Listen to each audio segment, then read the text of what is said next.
Good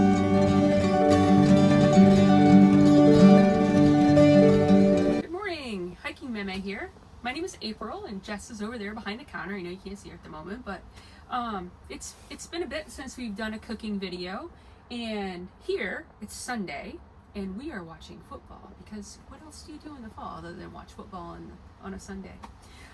One of our favorite things that we make, we try to eat a plant-based diet. We do cheat here and there, but basically we try to eat a plant-based diet. Black beans are one of our favorite things, and we use them in so many different ways. We make quesadillas, burritos, dip, like use them as taco filling, use them as taco salad. Of course, no meat, the beans take the place. And it's something we almost always have in our fridge. So I wanted to show you kind of how we do that. We use our 4-quart Instapot. It's been a super easy way for us to cook the beans while we're out here on the road. It doesn't take very long. It's an easy cleanup. It's just been a great thing.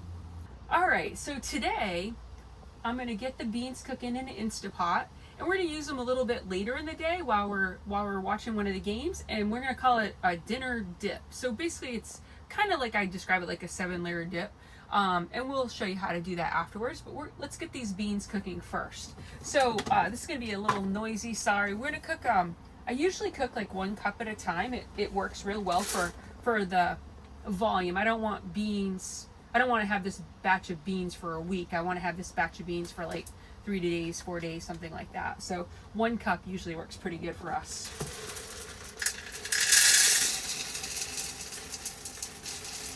And again, I am measuring out the beans. You know how I hate measuring things. For this, the proportion of water to the beans, we found that 1 cup of beans works really good with 2.5 cups of water. You'll have a little bit of extra liquid, but the beans have plenty of water to absorb, and they're soft when they're done cooking, which is what we want. So we got our 1 cup, and like I said, we're going to use 2.5 cups of water.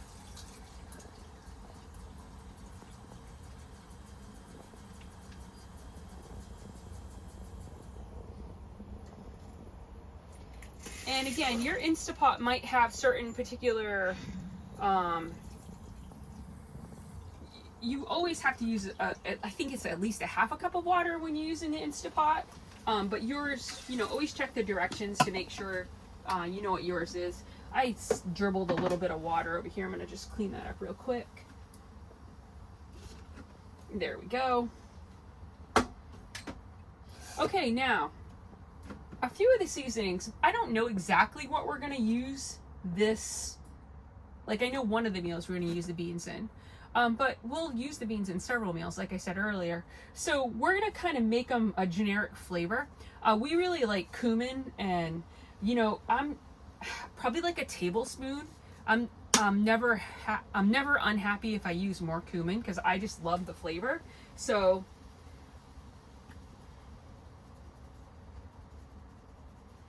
that's about a tablespoon right there.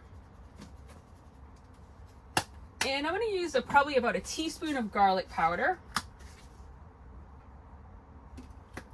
and a teaspoon of onion powder. And then we'll season with salt and pepper or anything extra like that once they're completed, but that's good for now. I'm going to throw on my lid.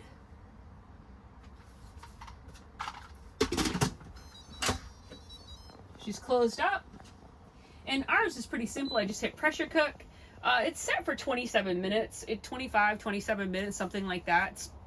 For ours, it comes out perfect. So I'll hit the start, and that's it. So I'm gonna wait. This is gonna go through its cycle. It's gonna heat, it's going to cook, and then it's going to release a slow release of its pressure. And at that point, I'll come back with part 2 of our dinner. Hi everyone, we are making bean dip for dinner. So what I've done so far, happening behind me, is I took some of the black beans that we made in the Instant Pot recently, and I have it with some diced onion and some diced jalapeno in the microwave just heating up. The diced onion and jalapeno were raw. I'm heating it up enough to soften those up a little bit. And then what I'm going to do, because we don't have a really big vessel to put it in, you could if you wanted to. I'm going to use 2 bowls. And once that's... I get my own. Yeah. So what we'll do is once it's heated up, we'll layer that in the bottom, and then we'll melt a little bit of our cheese on top. And so these are the other toppings that I'm going to get ready. I've got some lettuce. I have some avocado. I use 1 each of the small avocados for us. I have a tomato. I have black olives. I have pepperoncinis, a little salsa verde. And just to add a little creaminess to it, I put a touch of ranch over the beans, just so that it's like kind of a nice dip. So I'm going to get some of this cut up while that's heating, and then I'll show you what it looks like while we put it together. Okay, so our stuff is heated up. We've melted a little bit of cheese, and I've diced all my veggies. So now I'm going to put it together. Our beans are already seasoned. We usually use some cumin. We do some powdered garlic. We do some onion powder, salt and pepper. We do put a little bit of hot sauce on next, just to give it a little spice. I'm going to throw in a little bit of the salsa verde, just a little, a couple teaspoons, give it a little bit of a layer. And then the little bit of the ranch is for that creaminess that I talked about. So just a little drizzle. There we go. And if you haven't seen it, Kraft makes a really great product. It's a Kraft... Hidden Valley. Oh, sorry. Yeah. Sorry. Hidden Valley Ranch. Makes a great plant-based mayonnaise. Perfect. So next, we're going to go right on top of this. So the lettuce is going to be our next layer. Get that all on there. And then we have our tomatoes. And our black olives. Get that all nice and layered up. There we go. Pepperoncinis.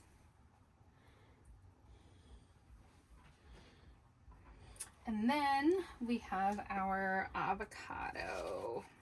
So I took my knife and I ran it across, kind of dicing it in the skin before I put it on here. And then I just scoop it out, move it around a little bit. There we go.